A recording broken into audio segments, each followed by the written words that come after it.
Sudah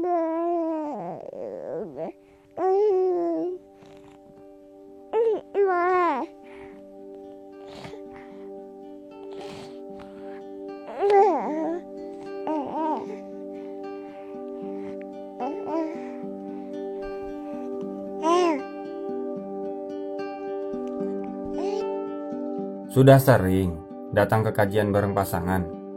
Atau pernah sampai konsultasi ke psikolog? Pernah juga minta nasihat ke sahabat? Sering dengerin kajian di sosial media tentang keluarga dan juga kirim videonya ke dia?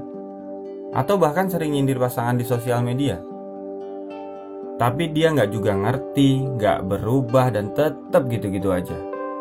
Akhirnya kecewa, frustasi, dan sempat berpikir untuk mengakhiri. Stop.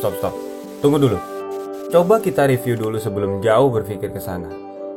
Dulu waktu kamu mau menikah, pasti ada alasan positif sehingga kamu memutuskan untuk memilih dia sebagai pendamping hidupmu. Coba deh diingat-ingat. Pasti ada hal positif sehingga kamu waktu itu pilih dia. Tapi kan, ternyata dia gak sebaik yang aku kira. Gitu ya jawabannya. Oke, kita lanjut pertanyaan yang kedua. Berandai-andai saja ya. Seandainya kamu menyerah, kamu cerai sama dia, terus akhirnya menikah dengan orang lain. Kira-kira orang tersebut apakah akan lebih baik dan lebih ideal dengan yang kamu bayangkan saat ini? Aku rasa kamu akan ketemu dengan masalah yang mungkin berbeda, tapi bisa jadi rasa kecewanya sama. Karena gak akan ada orang yang sempurna.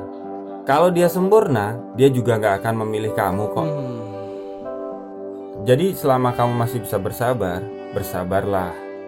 Tetap perlakukan dia dengan sebaik mungkin. Tetap hargai dan hormati dia sebagai pasangan yang sudah kamu pilih waktu itu. Dengan begitu kamu sudah bertanggung jawab terhadap pilihanmu sendiri.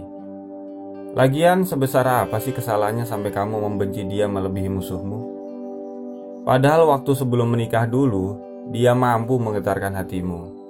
Kalau memang kesalahannya sudah fatal dan gak bisa kamu maafin, ya sudah, diakhiri saja dengan baik-baik dan gak usah pakai marah-marah sampai ngotot-ngotot. Sabar. Tapi perlu diingat, perceraian adalah perkara halal yang dibenci Allah, dan sebaiknya ini adalah solusi terakhir. Karena akan melibatkan orang tua, mertua, saudara, dan bahkan anak-anak. Belum lagi, apakah pasangan kedua nanti akan sebaik yang saat ini? Saran saya sih, selama kesalahan itu bukan pelanggaran agama atau dosa besar, sebaiknya dipertimbangkan dengan matang dan dipikir-pikir ulang. Nah, gimana kalau masih pengen rumah tangga tetap utuh, tapi dia nggak berubah, nggak sadar-sadar, dan malah tambah nyebelin? Sedangkan semua cara sudah kamu coba lakukan, tetapi nggak berhasil membuatnya berubah. Ini tipsnya. Pertama, sadari dulu bahwa yang memilih dia waktu itu adalah kamu sendiri. Ini penting loh ya. Agar kamu tidak menyalahkan orang lain, termasuk menyalahkan dia terhadap masalah yang sedang kamu hadapi saat ini. Kedua, tanamkan di hatimu dengan tulus dan sadari bahwa baik buruknya dia adalah baik buruknya kamu juga. Jadi kamu tidak akan menceritakan keburukannya di depan temanmu, karena seringkali bercerita kepada sahabat tentang buruknya pasangan hanya akan memperkeruh suasana. Mungkin niat sahabat baik saat memberikan saran, solusi, atau berempati dengan masalah yang kamu hadapi. Tapi akan beda efeknya. Seringkali yang dibela bukan keutuhan rumah tanggamu, catat, bukan keutuhan rumah tanggamu, tetapi hanya subjektif belain perasaan kamu. Ujung-ujungnya, kamu juga yang rugi. Jikapun terpaksa kamu pengen banget curhat, pilih orang yang tepat. Orang yang kamu tuakan misalnya, atau orang yang kamu anggap bijak dan berpengalaman. Serta, usahakan jangan lawan jenis ya. Oh iya, kalau bisa, jangan curhat ke orang tua dulu, takut menambah beban pikiran mereka. Ketiga, kalau dengerin nasihat, entah di kajian, psikolog, atau nonton video nasihat, carilah yang menasihati dirimu, bukan pasanganmu. Biasanya kan kalau datang ke kajian atau dengerin nasihat suka berpikir gini nih, seandainya saja dia dengar. Karena seringkali kita berfokus untuk memperbaiki dia, bukan berfokus memperbaiki diri kita. Ini bahaya, karena jangan-jangan kesalahan si dia berawal dari kesalahan kita, tapi kita nggak menyadarinya. Jangan juga ngirim video nasihat ke dia, aduh jangan deh. Yang ada malah bikin dia tambah sebel atau bahkan tambah nyebelin. Mendingan kalau ada waktu yang pas, ngobrol berdua baik-baik. Bicarakan apa maunya kamu dan apa yang kamu harapkan dari dia. Insya Allah ini lebih efektif dibanding nyindir di status WA atau curhat di sosial media.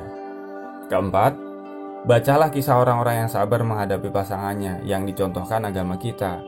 Misalnya, kalau kamu seorang istri, belajarlah dari Bunda Asiyah, istri Fir'aun yang sangat sabar menghadapi suaminya. Coba dipikir lagi, apakah suamimu seburuk Fir'aun?